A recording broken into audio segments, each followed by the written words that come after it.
pública detrás, que se abre un pabellón, 240 camas, 16 UCIs, sin enfermos de momento, sin el personal de momento necesario. ¿Era necesario la construcción de este hospital o necesitábamos invertir ese dinero en más recursos en sanidad pública, en los centros de atención primaria? Bueno, esto es invertir en sanidad pública. Yo creo que es una evidencia que en España han muerto 70.000 españoles y que muchos de ellos se quedaron a la puerta de una UCI. No había sitio para todos. Con lo cual, yo creo que es un ejercicio de responsabilidad y está bien invertido todo lo que sea en sanidad pública. Y el Hospital Isabel Zendal es sanidad pública. Y es un recurso, además, que tiene todo el sentido, porque nos permite separar COVID de no COVID en unos hospitales donde, desde el punto de vista de infraestructuras, desde el punto de vista técnico, arquitectura, instalaciones, cumplimiento de normativa, no era posible establecer los circuitos que distinguieran entre COVID y no COVID. Y además esos hospitales tienen que también atender otras patologías. ¿Y a los que planteaban que se adecuara, por ejemplo, la planta que está vacía en el Infanta Sofía? No es incompatible con que se haga ahora, pero es mucho más inteligente sacar COVID de todos los hospitales de Madrid. Y claro que se puede adecuar esa planta, claro que sí, más UCIs para ese hospital, claro que es bueno para todos los madrileños, ¿no? Pero esto es una estrategia, y esto es una estrategia de separar el tema COVID porque se producían muchos contagios en todos esos hospitales y no era posible en muchos de ellos cumplir con la normativa, no solo de COVID, sino con la normativa de incendio, la normativa de extracción, la normativa de las UCIs a baja presión, con estanquidad, etcétera, etcétera. Aquí hay una suma de factores que hacen que no se pudiera cumplir con los requerimientos básicos para poder atender en condiciones de seguridad de los sanitarios también a los enfermos de COVID. ¿Y qué le parece el sobrecoste? Un 100% de sobrecoste respecto a los 50 millones. No sabemos todavía cuál es el coste total. Nosotros, desde luego, vamos a hacer un ejercicio y hemos pedido todas las certificaciones y todos los contratos y lo vamos a estudiar con rigor y con detenimiento.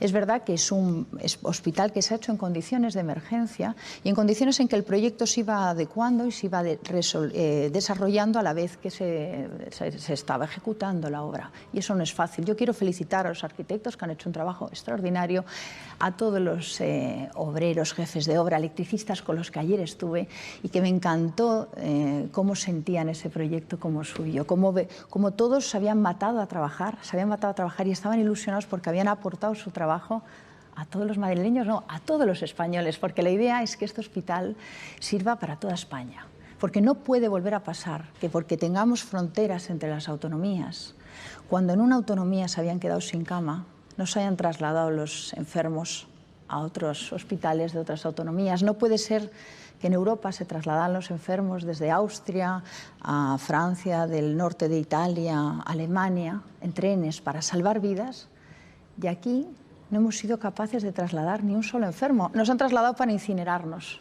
no para curarnos. La veo ilusionada con un proyecto de Ayuso. Es un proyecto de Isabel Díaz Ayuso. Es un proyecto de los madrileños. Pero yo le quería preguntar, el gobierno de Isabel Díaz Ayuso, con el vicepresidente Aguado, ¿volvería a apoyarlos? ¿Volvería a ser el sostén de ese gobierno de coalición en Madrid? Mire, yo he apoyado la investidura, que la señora Díaz Ayuso fuera presidenta. Yo estoy en la oposición. Yo no tengo ni un solo puesto en el gobierno de la señora Díaz Ayuso. Están gobernando gracias a ustedes.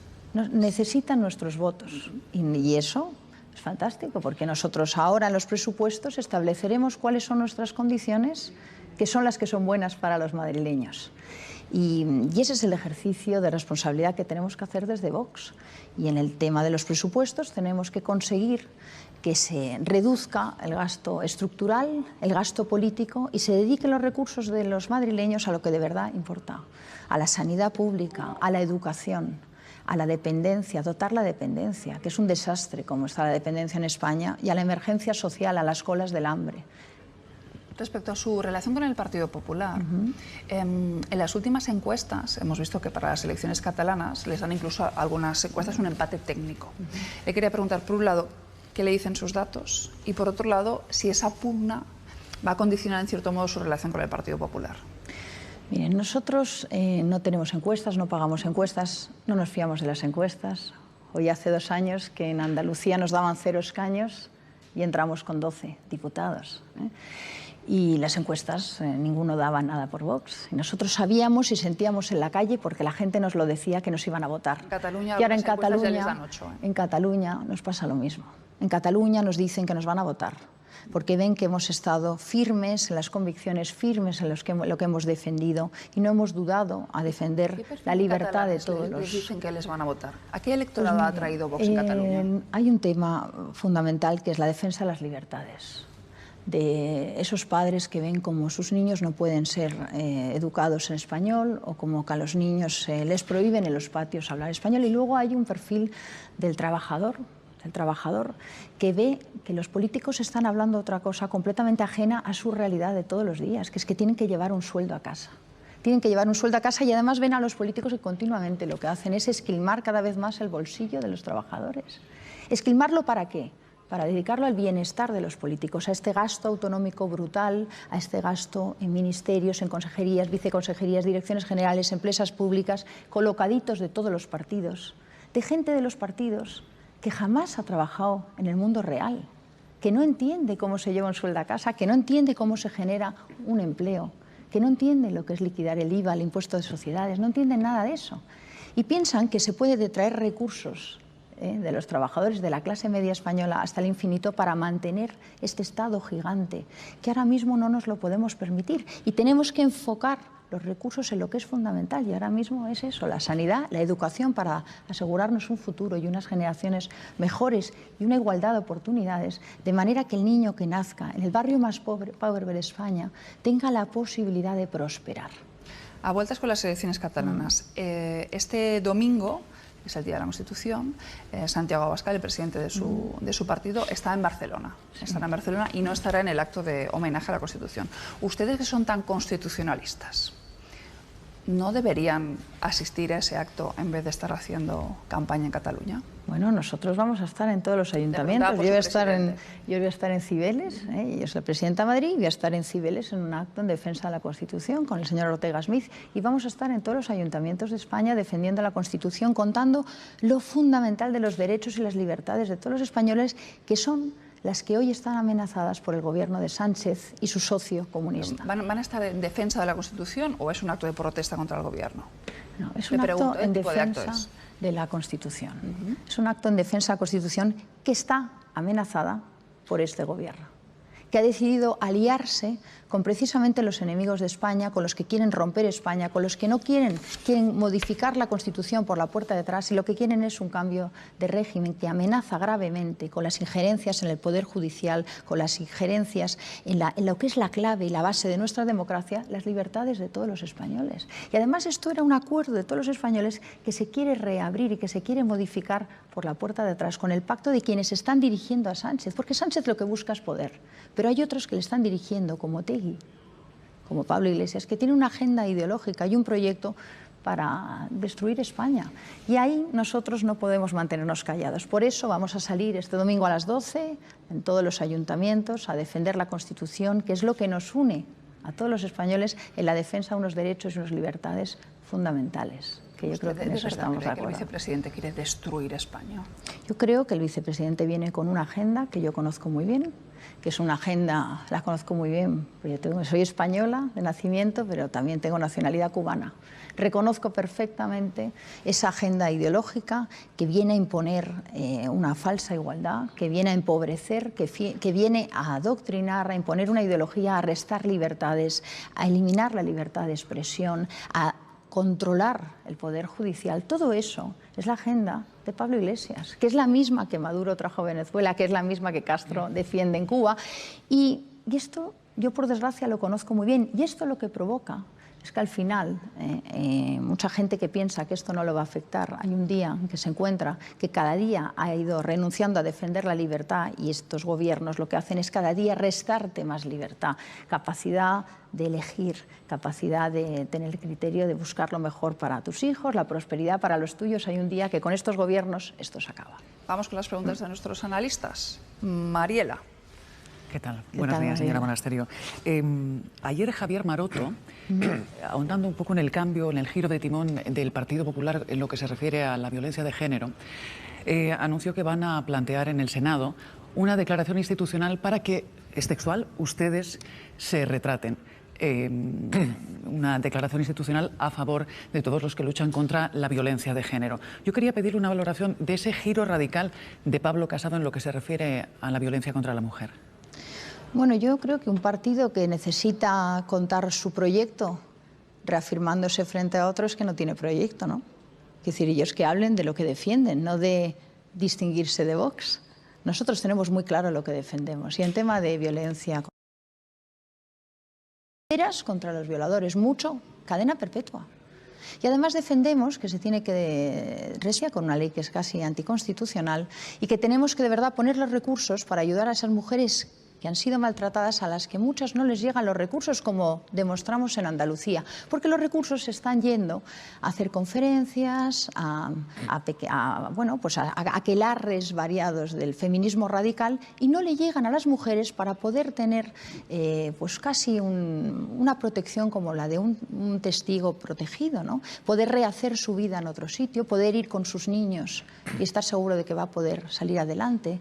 Los recursos no están llegando para eso, están llegando para otras cosas. Muchas veces porque los partidos utilizan todo esto para financiar sus propios actos y no para ayudar a las mujeres y, por cierto, a los niños también, que a los que deberíamos incluir en toda esta violencia intrafamiliar, y a los varones, por ejemplo, mayores, que también son maltratados muchas veces en las casas y que nadie quiere hablar de todo esto. Y nosotros sí queremos hablar, porque estamos contra todo tipo de violencia y porque creemos que hay que hacer cambios en una ley que ha sido un fracaso, claramente, lo estamos viendo en las cifras. No hemos conseguido mejorar, con lo cual nuestra responsabilidad será revisar aquello que no ha conseguido buenos resultados, si no seríamos unos irresponsables. Juanma. Buenos días, señora Monasterio. El señor Abascal va a visitar Canarias mañana, pasado y el sábado, y dice que quiere ver de primera mano la avalancha de inmigrantes, y cito textualmente, cómo pone en riesgo el modo de vida de los canarios. Yo le quiero preguntar en qué y por qué ponen los subsaharianos que huyen de la miseria y de la guerra en peligro el modo de vida de los canarios, y por qué, por ejemplo, los cubanos que huyen de la isla Florida no ponen en riesgo el modo de vida de Estados Unidos. Usted que conoce bien Cuba porque nació allí. Por supuesto que sí ponen en riesgo. Los canarios lo están diciendo y en Florida se decía.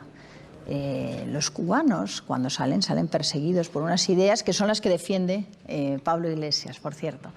Y los marroquíes y todos los que están saliendo ahora mismo de África, lo que tenemos que hacer es ayudarlos en su lugar de origen, igual que tenemos que ayudar a los cubanos en su lugar de origen. Y para ayudarles en su lugar de origen, ¿sabes lo que hay que hacer? Acabar con el castrismo. Decir que son unos asesinos. Decir que son unos asesinos, que promueven el neoesclavismo, que ahogan a la gente, que siguen viviendo con una cartilla de racionamiento. Eso es lo que queremos. Eso es lo que queremos y lo que promovemos cada vez que negociamos y vamos, como el señor Sánchez, a estrechar la mano de Castro. Eso es lo que estamos protegiendo. Y claro que están amenazando un modo de vida. Y si no, hable usted con los canarios. O escuche lo que dijo el otro día la señora Oramas, que parecía de Vox. Hace unos meses nos llamaban xenófobos por decir eso. Y nosotros lo que estamos diciendo es que donde hay que ayudar son los lugares de origen, para que la gente en sus lugares de origen pueda prosperar. Y mis hermanos cubanos lo que quieren es volver a Cuba y poder prosperar en Cuba y sacar sus familias adelante. ¿Pone en peligro el modo de vida de los españoles que venga gente huyendo? Hombre, en el momento que no tenemos recursos para atender a todos, o quizás ustedes defienden en este momento en que han faltado camas para los españoles, que abramos las fronteras para que todo el mundo venga a España. ¿No da para más? ¿Acaso ustedes defienden eso? Yo creo que no es realista, no es realista. Ojalá pudiéramos atender a todo el mundo, ojalá pudiéramos ayudar a todo el mundo, pero esa no es la realidad. Estamos en una situación en que 1/3 de las pymes en España van a cerrar, en que vamos a tener millones de españoles en las colas del hambre. Y en las colas del hambre los españoles lo que se están preguntando es que después de pagar impuestos tanto tiempo, ahora cuando se quedan sin trabajo, llaman a la Seguridad Social, llaman para recibir una ayuda. ¿Sabes lo que pasa? Que con este gobierno del escudo social nadie les coge el teléfono. Nadie les coge el teléfono y han estado pagando impuestos durante años, se han quedado sin trabajo, padre y madre, tienen niños que alimentar y se ponen en la cola a las 6 de la mañana para a lo mejor a las 3 de la tarde recibir un tupper así, con un poquito de paella. Y esta gente ha estado pagando impuestos todos estos años y les han hablado del escudo social. Y cuando han llegado los del escudo social, no hay escudo social. Entonces, en esta situación, dígame usted si nosotros podemos recibir una avalancha de inmigración ilegal y atenderles. Yo creo que no. Ojalá pudiéramos. Y lo que hay que hacer es, cuando los países prosperan, ayudar en los lugares de origen a que esos países sean industrializados, a que la gente en sus países pueda prosperar y pueda tener un futuro. Ese es el objetivo. Avalancha a 17.000 inmigrantes, 17.000, avalancha. Hombre, si no fuera una avalancha, no habría hecho falta utilizar todos los hoteles de Canarias para esto. ¿O es normal que estemos usando todos los hoteles? ¿O es normal utilizar campamentos del ejército? ¿Eso es una vida digna? Yo creo que no. Yo creo que no. Con lo cual, lo que hay que promover es que tengan una vida digna, pero en sus países de origen. Y eso es lo que tenemos que promover. Julio. ¿Qué tal, señora Monasterio? Buenos días. Buenos días. Muy entretenida la discusión, en la que creo que hay algunas cosas que todavía no quedan claras. Es verdad, hombre, no parece que el número de inmigrantes que han llegado se pueda definir como avalancha. En sentido estricto, avalancha seguramente tendrían que ser unos cuantos miles más. Por otra parte, dice que no estamos en disposición de recibir, pero si es que no son recepciones organizadas, quiero decir, es gente que sale de su país por la circunstancia que sea y que llega y hay que solucionar la circunstancia inmediata. Lo que usted dice de trabajar en los países seguramente es en el medio o largo plazo, la cuestión es, y en el corto, ¿cómo lo solucionamos? Sencillamente cerrando y sin dejar entrar el concepto de ayuda humanitaria. ¿Lo podemos aplicar o lo debemos aplicar como un Estado avanzado? Luego ya las otras cosas de que si le cogen el teléfono y el escudo social es meter otras consideraciones que seguramente no proceden tratando de ese punto. Luego, la pregunta, Julio César. Esa, en realidad, cree que la solución es cierre de fronteras y que haya ellos. Bueno, yo sé que a ustedes les molesta que yo hable de las colas del hambre, por eso consideran que yo no puedo hablar de esto. Sí, pero las colas del hambre es la realidad que está pasando en muchos barrios de Madrid, que por cierto no sacan en las televisiones. Pero, ¿a qué se refiere? No, en general los medios de comunicación. Pero lo que le voy a decir, mire, esto sí que es algo organizado, y organizado por las mafias que engañan a esta pobre gente, les prometen un proyecto de vida y un futuro mejor cuando llegan a España y se encuentran con que eso no es verdad, con que no hay trabajo para ellos, con que no pueden prosperar. Y este gran engaño, y también con los menores, es lo que están haciendo las mafias. Y desde luego nosotros no vamos a ser cómplices de las mafias como sí lo hacen algunos políticos. Y lo que tenemos que entender, y tampoco ayuda, por supuesto, declaraciones como las de Pablo Iglesias, en las que nos enfrenta el gobierno de Marruecos, con los que lo que había que hacer es... Estoy de acuerdo claro, con usted. eso tampoco ayuda. Entonces, aquí hay unas mafias que cobran dinerales a las familias, prometiéndoles algo que luego no es verdad. Es más, hay niños a los que sus padres los mandan con estas mafias, pagando sueldos que son 10 veces lo que ellos ganan al mes. Y luego les extorsionan aquí en los centros para que paguen esas deudas durante meses. Niños a los que extorsionan las mafias aquí en Madrid, diciéndoles que paguen, porque si no van a ir contra sus familias en los países de origen. Y estas mafias son las que están cruzando a toda esta pobre gente hasta Canarias. Y esto es lo que está pasando y esta es la realidad. Y a mí, desde luego, en Vox no vamos a ser cómplices de mafias que atentan gravemente contra la dignidad de las personas. No diga que el gobierno es cómplice de las mafias. Sí, lo digo. Promociona y hace un efecto llamada brutal, que al final lleva a mucha gente que está en una situación precaria y terrible a embarcarse en una lancha, que se arriesgan a perder su vida y que atenta gravemente contra lo que yo creo que es la dignidad de las personas, que es a prosperar en su país de origen. Todas las ONGs con las que hemos hablado, todo el mundo coincide en lo mismo. No, y estas ONGs muchas veces, lo que yo creo es que hay muchas ONGs que están pagadas con dinero público de todos los españoles, y nos tenemos que preguntar si los españoles quieren seguir pagando a todas estas ONGs, que los que promueven y consiguen en su efecto llamada. Un efecto llamada que en Canarias a los canarios les está afectando gravemente, y son de todos los partidos, no son de Vox. Siembra la sospecha, sobre todo. Cualquier cosa que se mueva siembra la sospecha, pero ¿y hay algún dato que permita confirmar las relaciones de causa-efecto que usted está esgrimiendo? Bueno, yo ¿Hay algún informe medianamente solvente? Mire, yo con hablar con los que vienen aquí de forma ilegal y que te dicen el proyecto que les han vendido y luego lo que se han encontrado. Y luego, además, aquí hay un tema, una gran injusticia. El que viene de forma legal a España cumple con todo, espera sus papeles, trabaja pacientemente, cumple toda la normativa y quiere prosperar. Resulta que le vamos a dar lo mismo al que llega de manera ilegal. Es que en España hay muchos inmigrantes legales que lo han hecho muy bien, les ha costado muchísimo, han prosperado, se han matado a trabajar y ahora les vamos a decir que tienen los mismos derechos que un inmigrante ilegal. Este es nuestro esquema. Usted sabe que no se accede a las mismas ayudas siendo un inmigrante legal o ilegal, pero no vamos a seguir discutiendo sobre esto. Y sobre las colas del hambre, por la cuenta que nos trae, las enseñamos. Nosotros en este programa hemos estado en muchas colas del hambre. Pregunta de los espectadores. Vamos a salir de dudas hoy en el Consejo Interterritorial, pero hay un espectador, señora Monasterio, que quiere saber su opinión. Es una pregunta breve. Según usted, ¿de cuánto es la cena de Navidad? ¿Le puedo pedir brevedad?